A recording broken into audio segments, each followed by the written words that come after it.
Hello everyone, good morning. एक बार फिर से आप सभी का क्रेजी जी के ट्रिक के डेली करंट अफेयर की सीरीज में स्वागत है। आज का ये सेशन हमारा डेली करंट अफेयर का सेशन है।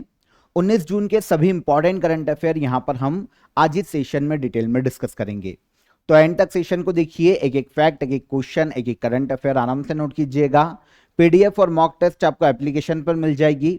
आप सभी को पता है टेलीग्राम चैनल अभी के लिए बंद कर दिए गए हैं, तो आप एप्लीकेशन को चेकआउट कीजिए। जैसे ही आप क्रेजी जी के ट्रिक एप्लीकेशन को चेकआउट करेंगे, जो इंटरफेस है वहां पर आपको डेली करंट अफेयर का एक फोल्डर दिखाई देगा। उस फोल्डर पर क्लिक कीजिए। जिस भी डे के डेली करंट अफेयर की आपको पीडीएफ चाहिए, मॉक टेस्ट चाहिए, वो आपको वहां पर मिल जाएंगे। प्ले स्टोर पर जाइए, क्रेजी जी के ट्रिक एप्लीकेशन सर्च कीजिए और इसे कर लीजिए डाउनलोड। एंटर कीजिएगा। पहला ही इंटरफेस जो आपको मिलेगा क्रेजी जी के ट्रिक का, वहां पर आपको डेली करंट अफेयर का फोल्डर इजीली मिल पाएगा। तो वहां पर आप क्लिक कीजिए और वहां से आप पीडीएफ को ले लीजिएगा। ठीक है, चलिए हम शुरू करेंगे और सबसे पहले क्वेश्चन की तरफ यहां पर आएंगे। देखिए, जून 2026 में सरिंदा को जीआई टैग दिया गया। यह किस राज्य का पारंपरिक जनजाति वाद्य यंत्र है? तो यहां पर बात की जा रही है सरिंदा की। यह त्रिपुरा राज्य का एक जनजाति वाद्य यंत्र है, जिसे हाल ही में ज्योग्राफिकल इंडिकेशन टैग दिया गया है। अगर आप यहां पर इमेज देख पा रहे हैं तो यह है सरिंदा। आपको एक गिटार की तरह यह दिखाई देगा, लेकिन यहां पर इसके बहुत सारी मतलब अलग अलग चीजें हैं। गिटार से हट के ये काफी अलग सा दिखाई देता है और काफी सारी चीजें हैं जो कि गिटार से अलग इसको बनाती है। जून 2026 में त्रिपुरा का पारंपरिक जनजाति वाद्य यंत्र सरिंदा, इसको ज्योग्राफिकल इंडिकेशन टैग, जिसे जीआई टैग कहा जाता है, रिसेंट सेशन में भी हमने इसको डिस्कस किया था जीआई टैग को। तो जीआई टैग दिया गया है सरिंदा को। क्वेश्चन यही आएगा कि किस राज्य का जनजाति वाद्य यंत्र है? तो ये त्रिपुरा राज्य का जनजाति वाद्य यंत्र है। त्रिपुरा में जो लोकल कम्युनिटीज है, जो ट्राइबल कम्युनिटीज है, वो स्पेशली जब लोक संगीत प्रस्तुतियां आयोजित की जाती है वहां पर, तो इस वाद्य यंत्र को बजाती है। एक झुका हुआ नीचे की तरफ अगर आप देखेंगे तो कंधे से झुकाकर इसे बजाया जाता है। एक म्यूजिकल इंस्ट्रूमेंट है, बेम्बू और वुड से बनाया जाता है, और क्योंकि ये अंदर से खोखला होता है, अगर आप यहां पर देख पा रहे होंगे, ये अंदर की तरफ से पूरा खोखला है, तो मतलब कंपन ध्वनि काफी अच्छी इसमें देखने को मिलती है और जनजातियों में ये काफी फेमस है, त्रिपुरा में स्पेशली। तो ज्योग्राफिकल इंडिकेशन रजिस्ट्री के द्वारा हाल ही में इसे जीआई टैग प्रदान किया गया है। लगभग 65 से 70 सेंटीमीटर तक लंबा यह वाद्य यंत्र देखने को मिलता है, और जैसा कि मैंने आपको बताया कि वाइब्रेशन देखने को मिलता है जब इसको बजाया जाता है। जैसे कि गिटार बजाया जाता है या वायलिन बजाया जाता है, तो उस तरीके से इसे बजाया जाता है। तो एक अंदर से क्योंकि खोखला है तो वो आवाज गूंजती है, तो बहुत अच्छा साउंड उसमें देखने को मिलता है। पतली चमड़ी से ढका हुआ होता है ये पूरी तरीके से। अगर हम इसकी स्ट्रिंग्स देखें तो ये मेटल की बनी होती है। इसमें मूंगा के धागों का भी यूज किया जाता है और इसके अलावा एनिमल गट का भी यूज किया जाता है। मतलब जो जीव हैं उनकी पेट के अंदर जो आते होती है, उनकी चमड़ी का भी यूज किया जाता है इस वाद्य यंत्र को बनाने के लिए। तो त्रिपुरा में जनजातियों में ये काफी फेमस है। तो सरिंदा इसे कहा जाता है। 65 से 70 सेंटीमीटर लंबा एक जनजाति वाद्य यंत्र त्रिपुरा राज्य का, जिसे हाल ही में ज्योग्राफिकल इंडिकेशन टैग दिया गया है। त्रिपुरा में और भी अगर हम जीआई टैग्ड प्रोडक्ट की बात करें तो त्रिपुरा क्वीन पाइनएप्पल ये काफी फेमस है, जीआई टैग्ड प्रोडक्ट है। माताबारी पेड़ा त्रिपुरा में काफी फेमस है। रिशा या पचरा एक क्राफ्ट है, इसे भी जीआई टैग दिया जा चुका है। त्रिपुरा सरिंदा, इसे अभी जीआई टैग दिया गया। तो त्रिपुरा के अलग अदर प्रोडक्ट हैं जिनको जीआई टैग पहले दिया जा चुका है। जून 2026 में न्यू डेवलपमेंट बैंक का 10वां मेंबर और पहला सेंट्रल एशियन मेंबर कंट्री कौन सा देश बना है? तो Asian development new development bank, जिसे ब्रिक्स के द्वारा स्थापित किया गया था कभी, इसका 10वां मेंबर बना है हाल ही में उज्बेकिस्तान। ये पहली सेंट्रल एशियन कंट्री है जो कि न्यू डेवलपमेंट बैंक की मेंबर बनी है। तो कौन बनी है? उज्बेकिस्तान। ठीक है ना। अब न्यू डेवलपमेंट बैंक जो है वो उज्बेकिस्तान में एनर्जी, वाटर मैनेजमेंट, ट्रांसपोर्ट, जो म्यूनिसिपल इंफ्रास्ट्रक्चर होता है या जो अदर इंफ्रास्ट्रक्चर होते हैं उनके डेवलपमेंट के लिए इन्वेस्टमेंट कर पाएगा। तो न्यू डेवलपमेंट बैंक का नया मेंबर बना है उज्बेकिस्तान। ये 10वां मेंबर है न्यू डेवलपमेंट बैंक का, और इसके अलावा पहली सेंट्रल एशियन कंट्री जो कि न्यू डेवलपमेंट बैंक की मेंबर बनी है। जैसा कि मैंने आपको बताया, न्यू डेवलपमेंट बैंक जो है ना, इसको ब्रिक्स देशों के द्वारा स्थापित किया गया था 2014 में। उद्देश्य क्या है? जो डेवलपिंग कंट्रीज है उनमें इंफ्रास्ट्रक्चर डेवलपमेंट के लिए लोन प्रदान करना, फाइनेंशियल हेल्प प्रदान करना, यह न्यू डेवलपमेंट बैंक का काम है। तो ब्रिक्स ने इसकी स्थापना की थी, ब्रिक्स देशों ने मिलकर 2014 में। ब्रिक्स के 5 मेंबर कंट्री थी, ब्राजील, रशिया, इंडिया, चाइना और साउथ अफ्रीका। तो ब्रिक्स की एनुअल समिट ब्राजील के फोर्टालेजा में 2014 में आयोजित की गई थी, और इसी एनुअल समिट में पहली बार न्यू डेवलपमेंट बैंक का कॉन्सेप्ट आया था। तो 2014 में इसकी स्थापना की गई, 2015 से इसने काम करना शुरू किया। न्यू डेवलपमेंट बैंक का हेडक्वार्टर चाइना के ही शंघाई शहर में देखने को मिलता है। वर्तमान में वैसे ब्रिक्स के मेंबर बढ़ चुके हैं, 11 मेंबर हो चुके हैं, लेकिन ये उस वक्त 5 ही मेंबर थे। तो न्यू डेवलपमेंट बैंक का हेडक्वार्टर चाइना के शंघाई में है, और डिल्मा रोसेफ जो कि ब्राजील से आती है, वो इस संस्था की अध्यक्ष के पद पर है। तो न्यू डेवलपमेंट बैंक का 10वीं मेंबर कंट्री, क्वेश्चन हमारा ये था, तो ये है Uzbekistan, Central Asian country. Kishau बहुउद्देश्य बांध परियोजना किस नदी पर बनाई जा रही है? तो किसाऊ मल्टीपर्पस डैम प्रोजेक्ट, इसका निर्माण किया जा रहा है टोंस रिवर पर। ये जो टोंस रिवर है, इसका बहाव क्षेत्र उत्तराखंड राज्य में देखने को मिलता है ना। ये वो टोंस नहीं है जो कि मध्य प्रदेश से भी एक टोंस नदी का उद्गम होता है, तमसा कहा जाता है। तो ये उसकी बात नहीं हो रही, उस टोंस की बात नहीं हो रही है। यहां पर बात हो रही है टोंस नदी की, जो कि नॉर्मली हिमाचल प्रदेश और उत्तराखंड राज्य में बहती है और यमुना की सहायक है। अब हुआ क्या कि यमुना की जो बहाव क्षेत्र है, जो राज्य या ऐसे जितने भी राज्य हैं जो कि यमुना नदी के पानी का इनडायरेक्टली या डायरेक्टली यूज करते हैं, उन सभी राज्यों की सहमति के लिए गृह मंत्री अमित शाह की अध्यक्षता में एक बैठक का आयोजन किया गया था।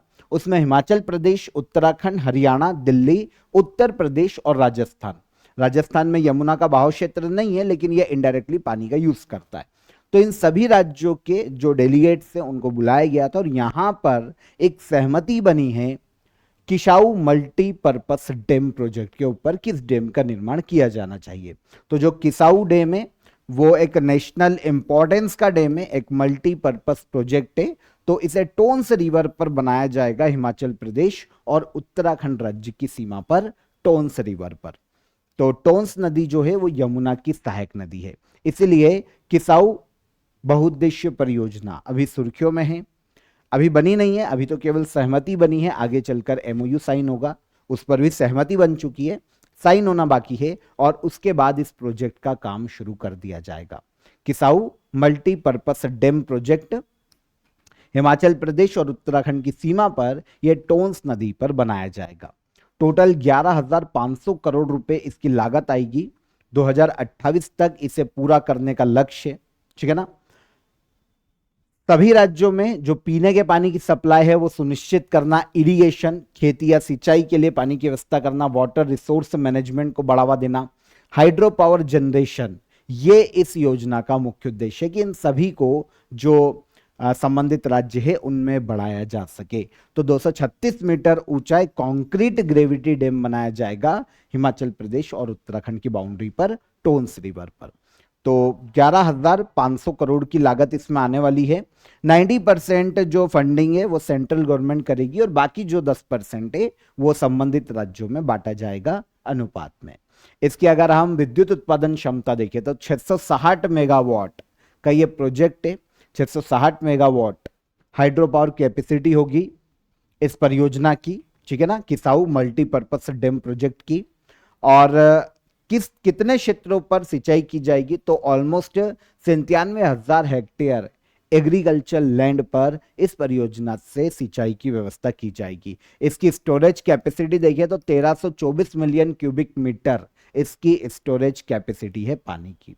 ठीक है, तो टोंस रिवर समझ में आ गया। ये यमुना की सहायक नदी है जिसका बहाव क्षेत्र हिमाचल प्रदेश और उत्तराखंड में देखने को मिलता है। ये उत्तराखंड के बंदरपुच ग्लेशियर जो कि गढ़वाल हिमालय में है, यहां से ये नदी निकलती है। 264 किलोमीटर का इसका बहाव क्षेत्र है और उत्तराखंड और हिमाचल प्रदेश के बॉर्डर पर ये बहती है। इसका फ्लो देखने को मिलता है। यमुना रिवर की सहायक नदी है। आज के ऑफर ऑफ द डे में आप सभी इंग्लिश वोकैब को यहां पर ज्वाइन कर सकते हैं। आपको इस कोर्स में 5000 से ज्यादा वोकैब देखने को मिलेगी। ठीक है ना, क्योंकि आप सभी जानते हैं जितनी भी एग्जाम से एसएससी सीजीएल लाइनअप पे, तो सभी में नॉर्मली इंग्लिश वोकैब से क्वेश्चन आते हैं। ठीक है, एंटोनिम सिनोनिम्स भी पूछे जाते हैं। तो आप इस वीडियो लेक्चर्स को ज्वाइन कीजिए, आप इस कोर्स को ज्वाइन कीजिए, सारे आपको वीडियो लेक्चर्स मिल जाएंगे। 5000 से ज्यादा आपकी वोकैब यहां पर इजीली तैयार हो जाएगी। डिटेल्ड ई बुक भी आपको यहां पर इसमें इंक्लूड की गई है। तो ज्वाइन कीजिए, डिस्क्रिप्शन में मैंने आपको इसकी लिंक दे दी है, वहां पर लिंक पर क्लिक कीजिए और डायरेक्ट आप इसे अवेल कीजिए काफी एफोर्डेबल प्राइस में। ओके, यहां पर आपको हेल्पलाइन नंबर रहता है, तो इस पर आप कॉल कर लीजिएगा। अगर आपको कोई भी प्रॉब्लम आती है, कोई भी अगर आपकी क्वेरी है, तो इस हेल्पलाइन नंबर पर कॉल कर लीजिए। ठीक है, चलिए, विश्व सिकल सेल दिवस हर साल किस तारीख को मनाया जाता है? World sickle cell day. ये जो डे है ये हर साल मनाया जाता है 19 जून को। कब मनाया जाता है? 19 जून को, वर्ल्ड सिकल सेल डे। उद्देश्य क्या है? तो एक वंशानुगत डिसीज होती है जिसे कहा जाता है सिकल सेल एनीमिया। एक्चुअल में इस डिसीज में क्या होता है, जन्म से होती है, वंशानुगत है। तो इसमें जो रेड ब्लड सेल्स होते हैं ना ब्लड में, वो हंसिए के आकार के, दराती होती है ना वैसे आकार के हो जाते हैं। तो ये एक बीमारी है। ठीक है, तो इसी के प्रति लोगों को अवेयर करना, क्योंकि ये जन्म से होती है। तो world sickle cell anaemia day के नाम से मनाया जाता है वर्ल्ड सिकल सेल डे को 19 जून को हर साल।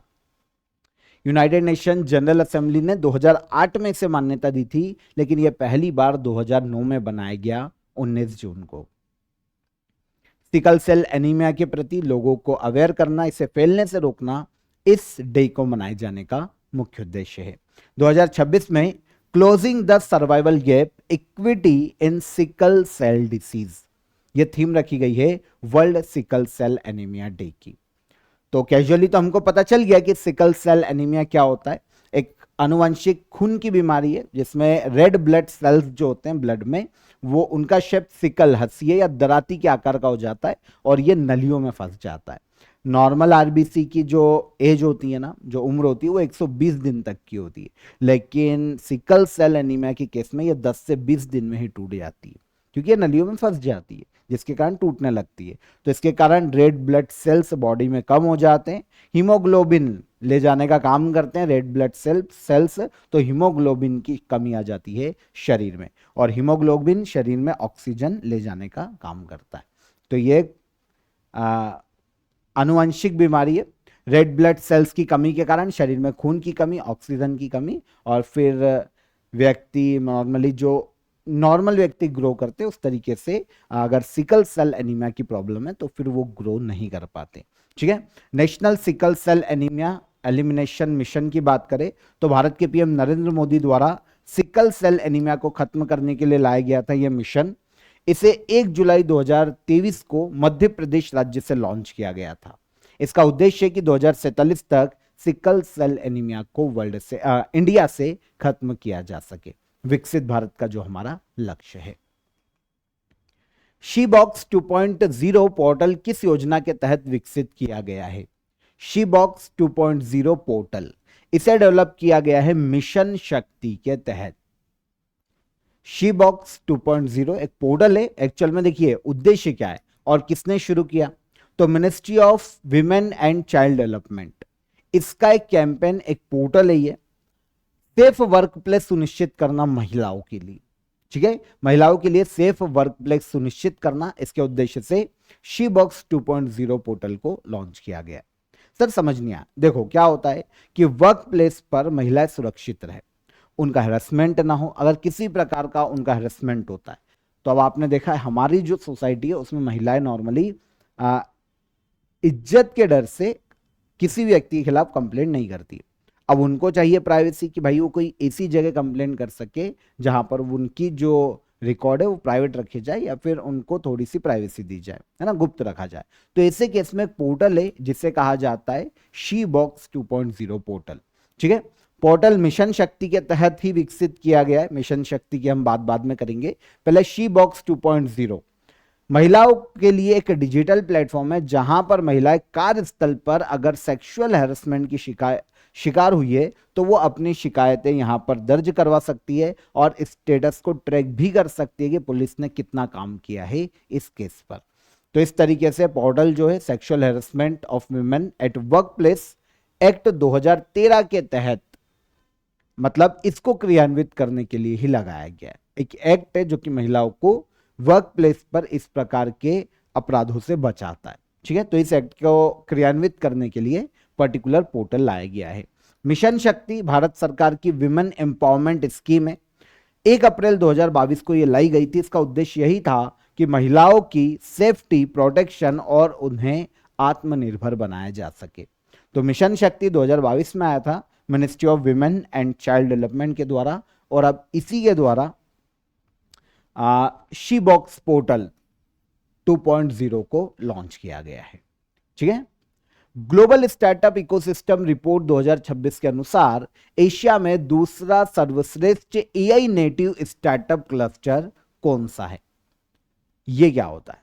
देखो, एक रिपोर्ट है ग्लोबल स्टार्टअप इकोसिस्टम रिपोर्ट 2026। इसमें ये इस चीज को देखा जाता है कि भाई कौन सा शहर एआई नेटिव स्टार्टअप क्लस्टर है। अब यहां पर यह देखा गया है कि एशिया का दूसरा best AI native startup cluster कौन सा है। इसका मतलब क्या होता है? इसका मतलब यह है कि कोई ऐसा शहर जहां पर जितने भी स्टार्टअप है, नॉर्मली जो स्टार्टअप है वो जो भी काम करते हैं उनका बेस एआई होना चाहिए, आर्टिफिशियल इंटेलिजेंस को यूज कर रहे हो अपने बिजनेस में। तो ये होता है एआई नेटिव स्टार्टअप क्लस्टर। तो एशिया का दूसरा best AI native startup cluster घोषित किया गया है कर्नाटका के बेंगलुरु को। ठीक है, तो ग्लोबल स्टार्टअप इकोसिस्टम रिपोर्ट 2026 के अनुसार बेंगलुरु कर्नाटका एशिया का दूसरा best AI native startup cluster बना है, जबकि चीन का बीजिंग पहले स्थान पर है वर्ल्ड में। एशिया में, सॉरी वर्ल्ड में नहीं बोलना चाहिए, एशिया में चीन का बीजिंग पहले स्थान पर है। रिपोर्ट में बेंगलुरु वर्ल्ड के टॉप 40 स्टार्टअप इकोसिस्टम में 15वें नंबर पर है, और एशिया में ये वैसे तो दूसरा स्थान दिया गया है, लेकिन स्टार्टअप इकोसिस्टम की जब यहां पर बात हो रही है तो हम 6ठे स्थान पर आते। एशिया में बेंगलुरु को 6ठे स्थान पर रखा गया, लेकिन यहां पर जब हम बात कर रहे हैं कि एआई नेटिव स्टार्टअप क्लस्टर की, तो इसमें एशिया में दूसरे स्थान पर आता है बेंगलुरु। दोनों में डिफरेंस है। स्टार्टअप इकोसिस्टम है ना, बहुत बेस्ट है, तो यहां पर एआई की बात नहीं हो रही, यहां पर ऑल ओवर स्टार्टअप इकोसिस्टम की बात हो रही है कि स्टार्टअप के लिए भले वो एआई बेस्ड नहीं भी हो तो कितना अच्छा इकोसिस्टम है। तो इसके आधार पर एशिया में 6ठा स्थान है बेंगलुरु का। लेकिन जब बात होती है एआई नेटिव स्टार्टअप क्लस्टर की, तो एशिया में दूसरे स्थान पर है कौन? बेंगलुरु। ठीक है, कंफ्यूज मत होना। बेंगलुरु के स्टार्टअप इकोसिस्टम का टोटल वैल्यूएशन देखें ना तो ये 153 बिलियन अमेरिकी डॉलर का है। तो वर्तमान में बेंगलुरु में 30 यूनिकॉर्न स्टार्टअप देखने को मिलते हैं। 2021 से 2025 के दौरान इसे लगभग 39 बिलियन अमेरिकी डॉलर वेंचर कैपिटल फंडिंग प्राप्त हुई है। ठीक है, ये रिलेवेंट फैक्ट है हमारे लिए, जो मेन फैक्ट पूछे जाएंगे वो ऊपर के हैं। बेंगलुरु को एआई और मशीन लर्निंग टैलेंट हब के रूप में भी पहचाना जाता है। एआई नेटिव स्टार्टअप क्लस्टर मैंने आपको बता दिया, ऐसे स्टार्टअप जिनके प्रोडक्ट, सर्विसेज, बिजनेस मॉडल का मेन जो आधार है वो आर्टिफिशियल इंटेलिजेंस होता है। Global startup ecosystem report 2026 annual global report है। वर्ल्ड में स्टार्टअप इकोसिस्टम का वैल्यूएशन नापती है, एआई बेस्ड कितने हैं, इनोवेशन कितना हो रहा है, इन सभी का आंकलन करती है। स्टार्टअप जिनोम नाम की संस्था इस रिपोर्ट को जारी करती है ग्लोबल लेवल पर। भारत की पहली AIFF under 17 women's youth league 2026-27 का आयोजन कहां किया जाएगा? इंडिया की पहली FF under 17 women's youth league 2026-27 का आयोजन किया जाएगा छत्तीसगढ़ के नारायणपुर में। कहां पर? छत्तीसगढ़ के नारायणपुर में। ठीक है ना। टूर्नामेंट शुरू होगा 18 जुलाई। हाँ, यहां पर ये तो समझ लो कि AIFF का फुल फॉर्म क्या होता है, ऑल इंडिया फुटबॉल फेडरेशन। तो all India football federation India में फुटबॉल खेलों को रेगुलेट करने वाली गवर्निंग बॉडी। फुटबॉल खेलों के जो डोमेस्टिक आयोजन होते हैं उन सभी को ये रेगुलेट करता है। ठीक है। तो इसके द्वारा अंडर 17 की एज के अंदर जो फुटबॉल खिलाड़ी है उनके लिए पहली बार विमेंस यूथ लीग का आयोजन किया जा रहा है महिला खिलाड़ियों के लिए। तो यह है AIFF under 17 women's youth league. 18 जुलाई 2026 को यह शुरू होगा और 29 जुलाई 2026 तक इसका आयोजन किया जाने वाला है। छत्तीसगढ़ के नारायणपुर में यह आयोजित किया जाएगा। यह भारत में अंडर 17 विमेंस क्लब फुटबॉल की फर्स्ट नेशनल लीग है जिसमें देश भर की 16 अलग अलग टीमें पार्टिसिपेट करेगी। तो आयोजन होगा पहली बार इंडिया में, फर्स्ट एडिशन है, छत्तीसगढ़ के नारायणपुर में यह आयोजित किया जाएगा। ऑल इंडिया फुटबॉल फेडरेशन 1937 में इसकी स्थापना की गई थी। नई दिल्ली में इसका हेडक्वार्टर है और Kalyan Chaubey all India football federation के अध्यक्ष के पद पर हैं। पद्मश्री पुरस्कार से सम्मानित रॉबर्ट AF थुरमन का हाल ही में निधन हो गया। यह किस क्षेत्र से संबंधित है? रॉबर्ट AF थुरमन, अगर इनकी बात करें तो ये एक तिब्बतन जो बौद्ध धर्म है उसके बहुत ही फेमस विद्वान है जिनका हाल ही में निधन हो गया। इंडियन गवर्नमेंट के द्वारा इनको पद्मश्री दिया जा चुका है, रॉबर्ट AF थुरमैन को। ठीक है। 2026 में 84 ईयर की एज में इनका निधन हो गया। पद्मश्री अवॉर्डी है प्रोफेसर रॉबर्ट AF थुरमैन, एक अमेरिकी विद्वान और फिलोसोफर है। ठीक है। तिब्बती बौद्ध धर्म के विश्व के गिने चुने जो विद्वान हैं उनमें गिना जाता है। बुद्धिस्ट फिलोसॉफी को जो वेस्टर्न कंट्रीज है उसमें फैलाने में इन्होंने महत्वपूर्ण भूमिका निभाई है और कोलंबिया यूनिवर्सिटी में इंडो तिब्बतन बुद्धिस्ट स्टूडेंट के प्रोफेसर के रूप में भी इन्होंने काम किया है और काफी अलग अलग संस्था में भी ये काम कर चुके हैं। ऑल ओवर देखे तो तिब्बती बौद्ध धर्म उनके वर्ल्ड के फेमस विद्वानों में से एक गिने जाते हैं। इनका जो योगदान है रिलीजन के प्रति उसके लिए इन्हें 2020 में भारत सरकार ने पद्मश्री से सम्मानित किया था। 2020 में पद्मश्री दिया जा चुका है। 84 ईयर एज रॉबर्ट AF थुरमैन, हाल ही में इनका निधन हो गया अमेरिका के। ठीक है। तो उद्देश्य वही है इनका, जो अगर हम योगदान देखें तो वही तिब्बती जो बौद्ध धर्म है उसको पश्चिमी देशों में फैलाने के लिए इन्होंने काम किया है। इनके अलावा एक और बहुत ही फेमस व्यक्ति का निधन हुआ है। भारतीय सेना के पूर्व vice chief of army staff lieutenant general Vijay Oberoi, इनका भी 84 ईयर की एज में हाल ही में निधन हो गया। तो दोनों को याद रखिए, इंपॉर्टेंट है। भारत और जापान द्वारा अपनाया गया संयुक्त ऋण तंत्र किस अंतरराष्ट्रीय समझौते के तहत संचालित होता है? यह क्या है? यह है एक जॉइंट क्रेडिट मैकेनिज्म या जॉइंट क्रेडिट मैकेनिज्म या संयुक्त ऋण तंत्र। तो अभी हम समझेंगे कि क्या होता है। पहले तो ये समझो कि भारत और जापान के मध्य में जो जॉइंट क्रेडिट मैकेनिज्म को अपनाया गया है वो एक अंतरराष्ट्रीय समझौते के तहत संचालित होता है। एक इंटरनेशनल ट्रीटी के तहत उसका संचालन होगा और ये ट्रीटी है पेरिस एग्रीमेंट। पेरिस समझौता हुआ था 2015 में। ठीक है। जलवायु परिवर्तन पर यह समझौता है, हम बात करेंगे। पहले हम देख लेते हैं कि ट्रीटी क्या हुई है। देखो, भारत और जापान ने पेरिस एग्रीमेंट के आर्टिकल 6.2, वैसे इसको छोड़ भी सकते हो आप आर्टिकल को, पर ठीक है किसकी बात की गई है आर्टिकल में ये पता होना चाहिए। पेरिस एग्रीमेंट का आर्टिकल 6.2 के तहत एक जॉइंट क्रेडिट मैकेनिज्म के इंप्लीमेंटेशन को अपनाया। पहले तो आर्टिकल 6.2 क्या है पेरिस एग्रीमेंट का? देशों को कार्बन क्रेडिट के ट्रांसफर और इंटरनेशनल कॉपरेशन के माध्यम से अपने क्लाइमेट टारगेट प्राप्त करने की अनुमति देता है। फॉर एग्जांपल, कोई कंपनी है, देखो कार्बन क्रेडिट समझते ना ये क्या होता है?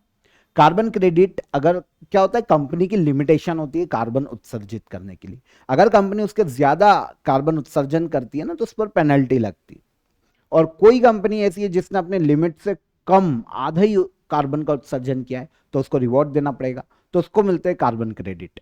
अब जिसने कार्बन का ज्यादा उत्सर्जन किया है और जिसने कम उत्सर्जन किया है, तो कम उत्सर्जन करने वाली कंपनी को क्या मिले? Carbon credit. तो ये अपने कार्बन क्रेडिट बेच सकती है जिसने ज्यादा कार्बन का उत्सर्जन किया है उसको, तो उसको नुकसान है क्योंकि उसको तो पैसा देना पड़ रहा है ना कार्बन क्रेडिट का, और जिस कंपनी ने कार्बन का कम उत्सर्जन किया उसको फायदा होगा। तो अब क्या होता है कि इंडियन कंपनीज के पास बहुत सारे कार्बन क्रेडिट है। अब जापान की कंपनी कार्बन बहुत उत्सर्जित करती है क्योंकि उसको पैसा कमाना है, तो अब उसकी कंपनियों का तो लिमिटेशन पूरा हो गया, तो वो क्या करेंगे? इंडिया से कार्बन क्रेडिट खरीद लेंगे। ये अनुमति इंडिया की कंपनियों से, ये अनुमति उनको तब मिलेगी जब आर्टिकल 6.2 यह कहता है। तो आर्टिकल 6.2 यही कहता है कि भैया कार्बन क्रेडिट के ट्रांसफर और इंटरनेशनल कॉरपोरेशन के माध्यम से क्लाइमेट टारगेट आप अपने अपने पूरे कर सकते हो। तो पेरिस एग्रीमेंट है ये, तो ये 6.2 आर्टिकल का उद्देश्य यही है कि क्लाइमेट चेंज को रोका जा सके, कार्बन मार्केट कॉर्पोरेशन को बढ़ाया जा सके, सस्टेनेबल डेवलपमेंट को बढ़ावा दिया जा सके, तो ये 6.2 कहता है। अब आती है बात कि जॉइंट क्रेडिट मैकेनिज्म क्या होता है। देखो, एक बायलैटरल कार्बन मार्केट मैकेनिज्म एक तंत्र है जिसके तहत भारत और जापान अपने जो एमिशन रिडक्शन प्रोजेक्ट है, कार्बन उत्सर्जन कम करने के लिए जो प्रोजेक्ट है, लो कार्बन टेक्नोलॉजी से, जो कार्बन क्रेडिट से, उन पर एक दूसरे का सहयोग करेगी। तो ये एक ट्रीटी हुई है पेरिस समझौते के तहत इंडिया और जापान के मध्य में, जॉइंट क्रेडिट मैकेनिज्म। दोनों एक दूसरे के जलवायु परिवर्तन के जो लक्ष्य जिनको उनको पाना है उनको पूरा करने में सहयोग को बढ़ावा देंगे। उद्देश्य ग्रीन हाउस गैसेस को कम करना, दोनों देशों को उनके जो लक्ष्य, जो क्लाइमेट टारगेट्स है, उनको हासिल करने में मदद करना। तो ये जॉइंट क्रेडिटिंग मैकेनिज्म इंडिया और जापान के मध्य में साइन किया गया है पेरिस समझौते के तहत। यह समझौता COP21 के तहत 2015 में किया गया था। जलवायु परिवर्तन पर जो सबसे बड़ी बैठक होती है वो किस नाम से जानी जाती? कॉप के नाम से। तो COP21, अभी COP31 का आयोजन किया जाएगा इस साल तुर्की में। तो COP21 जो 2015 में हुआ था फ्रांस के पेरिस में, वहीं पर पेरिस एग्रीमेंट को अपनाया गया था कि भैया ग्लोबल वार्मिंग को हम 2 डिग्री सेल्सियस से काफी नीचे रखेंगे, 1.5 डिग्री सेल्सियस तक सीमित करने का प्रयास करेंगे। ये पेरिस एग्रीमेंट है और इसी के तहत कार्बन उत्सर्जन को कम करने के लिए देश प्रयास करते हैं। Paris agreement United nation framework convention on climate change के तहत किया गया था, क्योंकि यही संस्था है जो कि कॉप की बैठक का आयोजन करवाती है। यह संस्था 1992 में रियो डी जेनेरियो समिट, अर्थ समिट में बनी थी। 1994 में इसने काम करना शुरू किया। जर्मनी के बॉन शहर में UNFCCC का हेडक्वार्टर देखने को मिलता है। थोड़ा सा क्वेश्चन बड़ा है, लेकिन अगर आप समझोगे तो ये सारी डिटेल इंपॉर्टेंट थी, है ना, जो भी मैंने आपको बताई। पेरिस एग्रीमेंट, UNFCCC और COP21, COP31, ये क्वेश्चन आते हैं एग्जाम में। Last question, exercise pitch black 2026 किस देश के द्वारा आयोजित बहुराष्ट्रीय वायु अभ्यास है? एक्सरसाइज पिच ब्लैक, इसका आयोजन ऑस्ट्रेलिया के द्वारा किया जाता है। ये है ना मल्टीनेशनल एयर कॉम्बैट एक्सरसाइज है, एयर या वायु युद्धाभ्यास, जिसमें बहुत सारे देश पार्टिसिपेट करते हैं। तो ऑस्ट्रेलिया की रॉयल ऑस्ट्रेलियन एयर फोर्स के द्वारा हर 2 साल में एक्सरसाइज पिच ब्लैक का आयोजन किया जाता है। इस बार ये नेक्स्ट मंथ 20 जुलाई से लेकर 7 अगस्त 2026 तक ऑस्ट्रेलिया के नॉर्दर्न टेरिटरी में आयोजित की जाएगी। तो ऑस्ट्रेलिया में ही आयोजित की जाएगी और ऑस्ट्रेलिया में ही इसका आयोजन किया जाता है। ऑस्ट्रेलिया की रॉयल ऑस्ट्रेलियन एयर फोर्स इसका आयोजन करती है। 19 देशों की एयर फोर्स और 100 से ज्यादा एयरक्राफ्ट और पर्सनल्स यहां पर पार्टिसिपेट करने वाले हैं, इंक्लूडिंग इंडिया। इंडिया भी यहां पर पार्टिसिपेट करेगा, ठीक है ना। इसका उद्देश्य अगर हम देखें तो मिलिट्री कॉर्पोरेशन को बढ़ाना, इंडो पैसिफिक रीजन में शांति स्थापित करना, एक्सरसाइज पिच ब्लैक को आयोजित किए जाने का मुख्य उद्देश्य है। तो ऑस्ट्रेलिया इसका आयोजन करवाता है 2 साल में एक बार। शुरुआत 1981 में की गई थी ऑस्ट्रेलिया के द्वारा। तो नेक्स्ट मंथ ये जुलाई में शुरू होगा और 7 अगस्त तक इसका आयोजन किया जाएगा। ओके, तो यहां पर 19 जून के हमारे सभी करंट अफेयर हमने डिटेल में डिस्कस किए। अब हम चलते हैं लास्ट डे की करंट अफेयर को एक बार रिवाइज कर लेते हैं। टाइम मैगजीन की 100 most influential people in sports 2026 list में शामिल होने वाली एकमात्र भारतीय खिलाड़ी कौन है? यह है स्मृति मंधाना। जून 2026 में स्पेसएक्स वर्ल्ड की 5वीं सबसे मूल्यवान कंपनी बनी। वर्तमान में विश्व की सबसे मूल्यवान कंपनी कौन सी है? तो यह है Nvidia. World intellectual property organisation द्वारा जारी 2025 पेटेंट सहयोग संधि रैंकिंग में ग्लोबल टॉप 20 में शामिल होने वाली एकमात्र भारतीय कंपनी कौन? जियो प्लेटफॉर्म। प्रोजेक्ट जीआईबी के तहत हाल ही में 3 ग्रेट इंडियन बस्टर्ड चूजों के सफलतापूर्वक अंडे से निकलने के बाद बंदी संरक्षण आबादी कितनी हो गई है? तो यह हो गई है 94। विश्व मगरमच्छ दिवस हर साल मनाया जाता है पूरे वर्ल्ड में 17 जून को। जून 2026 में मेघालय में खोजी गई मकड़ी की नई प्रजाति हमाटालीवा मावलिन गोट है। आरबीआई द्वारा लॉन्च किया गया आरबीआई रिलेथॉन 2026 अभियान किस विषय से संबंधित है? तो यह संबंधित है किससे? यह साइबर धोखाधड़ी जागरूकता अभियान से संबंधित है। भारत का पहला परमाणु इंजीनियरिंग में डिजाइन उत्कृष्टता केंद्र कहां स्थापित किया जाएगा? तो यह स्थापित किया जाएगा आईआईटी हैदराबाद में। आईएमए पासिंग आउट परेड 2026 में स्वॉर्ड ऑफ ऑनर और प्रेसिडेंट गोल्ड मेडल किसे प्रदान किया गया? तो यह प्रदान किया गया विशाल कुमार को। भारत और थाईलैंड के बीच 10th डिफेंस डायलॉग जून 2026 में कहां आयोजित किया गया? तो यह आयोजित किया गया कहां पर? बैंकॉक, थाईलैंड में। ये सारे करंट अफेयर हमारे कल के सेशन के रिवाइज हो गए। क्वेश्चन ऑफ द डे का आंसर, पंडित बिरजू महाराज किस नृत्य से जुड़े हैं? तो ये कथक से जुड़े हैं। स्वामी दयानंद सरस्वती ने किस संगठन की स्थापना की जिसने हिंदू धर्म में सुधार करने की कोशिश की? तो यह है आर्य समाज। हरित क्रांति की शुरुआत की गई थी 1966 में। तो ये तीनों क्वेश्चन के हमारे आंसर हो गए। अब आज के क्वेश्चन ऑफ द डे, ये हरित क्रांति 1966 से 1967 में शुरू हुई थी। ठीक है। किस वर्ष लद्दाख को केंद्र शासित प्रदेश का दर्जा दिया गया था? बहमनी साम्राज्य का संस्थापक कौन था? और किस संविधान संशोधन के माध्यम से राष्ट्रीय पिछड़ा वर्ग आयोग को संवैधानिक दर्जा दिया गया था? तीनों क्वेश्चन को कमेंट में आंसर कीजिएगा। सेशन पसंद आया हो तो सेशन को लाइक और शेयर करके जाइए। हम कल फिर मुलाकात करेंगे नेक्स्ट डे के करंट अफेयर में। तब तक अपना ख्याल रखिएगा। जय हिंद, जय भारत।